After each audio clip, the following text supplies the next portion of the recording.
आज हम इंसान विज्ञान के क्षेत्र में बहुत आगे आ चुके हैं। यह सब हम इंसानों की मेहनत ही है जिसकी वजह से हमने अपने कदम चांद की जमीन पर भी रख दिए हैं और जल्द ही यह कदम मंगल की जमीन पर भी पहुंच जाएंगे। जैसे जैसे हम इंसानों ने विज्ञान के क्षेत्र में सफलताएं हासिल की है, तब से अनेकों ऐसे प्रश्न खड़े हुए हैं जिनके जवाब दे पाना बहुत मुश्किल हो गया है। उन सभी प्रश्नों में सबसे अहम प्रश्न शायद यही उठता है, क्या समय में यात्रा कर पाना संभव है?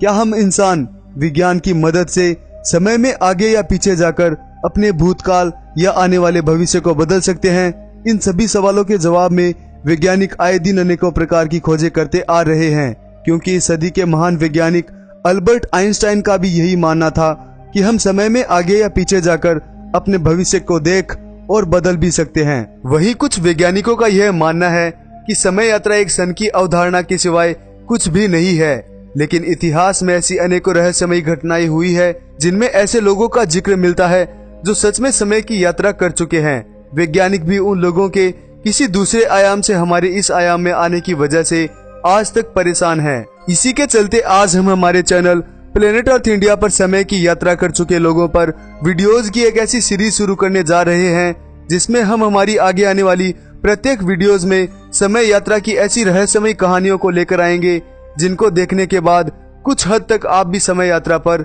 यकीन करने लग जाएंगे। नमस्कार दोस्तों, मेरा नाम है अक्षय और स्वागत है आपका प्लेनेट अर्थ के एक और रहस्यमयी वीडियो में। दोस्तों, अगर आपने हमारे चैनल को अभी तक सब्सक्राइब नहीं किया है तो जरूर सब्सक्राइब करें ताकि आप हमारे आगे आने वाले ऐसे ही और रहस्यमयी वीडियोस को आसानी से देख सकें। 2 जुलाई 1955 रोजाना की ही तरह यह भी न्यूयॉर्क का सामान्य सा दिखने वाला दिन था। इस शहर से रोजाना की ही तरह अनेकों हवाई जहाजें आसमान में उड़ान भरती है। उन्हीं जहाजों में से एक जहाज DC-4 नामक एक चार्टर प्लेन भी था जो 4 क्रू मेंबर और 57 यात्रियों के साथ न्यूयॉर्क से मियामी के लिए जा रहा था। लेकिन इस जहाज के उड़ान भरने के कुछ ही मिनटों बाद कंट्रोल रूम का इस जहाज से पूरी तरह से संपर्क टूट गया और जहाज रडार पर भी दिखाई नहीं दे रहा था। कंट्रोल रूम में बैठे सभी लोगों को यही लग रहा था कि यह कोई तकनीकी समस्या होगी जिसकी वजह से यह सब हो रहा था। लेकिन जब कुछ घंटों तक विमान से संपर्क नहीं हुआ, तब सभी लोगों को इस बात का अंदाजा हो गया था कि जरूर प्लेन कहीं ना कहीं क्रैश हो गया होगा।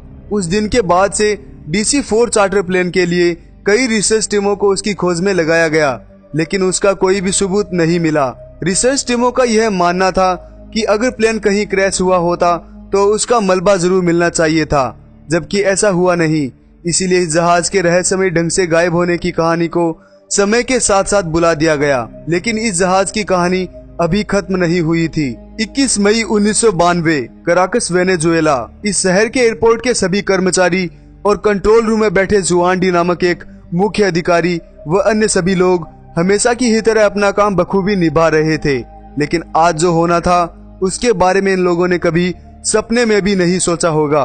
सब कुछ सही जा रहा था, लेकिन जुआन डी ने रडार पर अचानक कहीं से आए एक प्लेन को देखा। जुआन डी उस प्लेन के अचानक रडार पर आ जाने की वजह से चिंता में पड़ गए।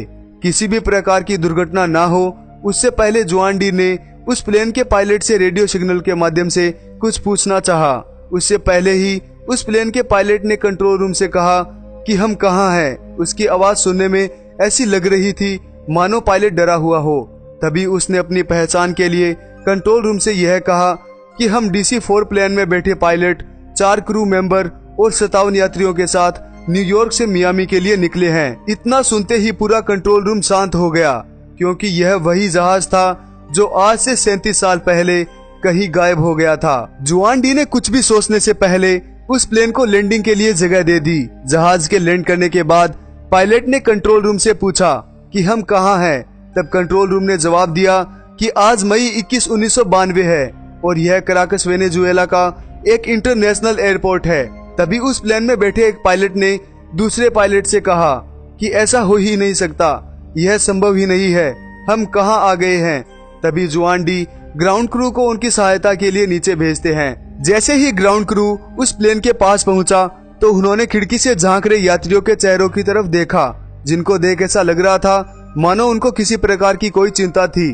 तभी पायलट ने कॉकपिट की खिड़की से बाहर झांककर यह कहा कि दूर हो जाओ, हमारे पास मत आना, हम वापस जा रहे हैं। इतना कहते ही पायलट ने खिड़की को बंद कर दिया, लेकिन खिड़की को बंद करते समय उसके हाथ से एक चीज नीचे गिर गई थी और उसके तुरंत बाद वह प्लेन वापस हवा में उड़ गया, जिसका बाद में कभी भी पता नहीं चल सका कि वो प्लेन आखिरकार वापस कहाँ चला गया। फिर एक और चौंकाने वाली बात सामने आई, जिसके अनुसार जो चीज पायलट के हाथ से नीचे गिरी थी वह कोई गैर मामूली चीज नहीं बल्कि वर्ष 1955 का कैलेंडर था, जो इस घटना का सबसे बड़ा सबूत था। इस घटना को बहुत से लोगों ने झूठी कहानी बताने की कोशिश की, लेकिन पायलट और कंट्रोल रूम की पूरी बातचीत की रिकॉर्डिंग और पायलट के हाथ से गिरा कैलेंडर इस बात का इशारा करते हैं कि यह पूरी घटना सच थी। अब सोचने वाली बात यह है कि वह प्लेन इतने सालों तक आखिरकार था कहाँ, उसके साथ ऐसा क्या हुआ था जो वह वर्ष 1955 से सीधे 1992 में पहुंच गया था। इस घटना के संबंध में वैज्ञानिकों ने बहुत सी कोशिशें की जिससे उसके समय यात्रा की घटना को समझा जा सके, लेकिन फिर भी यह आज भी एक रहस्य ही बना हुआ है। दोस्तों, अगर आपको हमारा समय यात्रा की सीरीज का यह पहला वीडियो अच्छा लगा हो तो लाइक, शेयर और कमेंट जरूर करें और अपनी राय जरूर दें कि आप समय यात्रा के बारे में क्या विचार रखते हैं। साथ ही हमारी समय की यात्रा की एक और रहस्यमय कहानी के लिए हमारे चैनल को सब्सक्राइब करना भी ना भूलें। और आपको जिस प्रकार की भी वीडियो चाहिए उनके बारे में आप हमें कमेंट बॉक्स में बता सकते हैं। लौटेंगे जल्द ही नए और अद्भुत वीडियोस के साथ। धन्यवाद।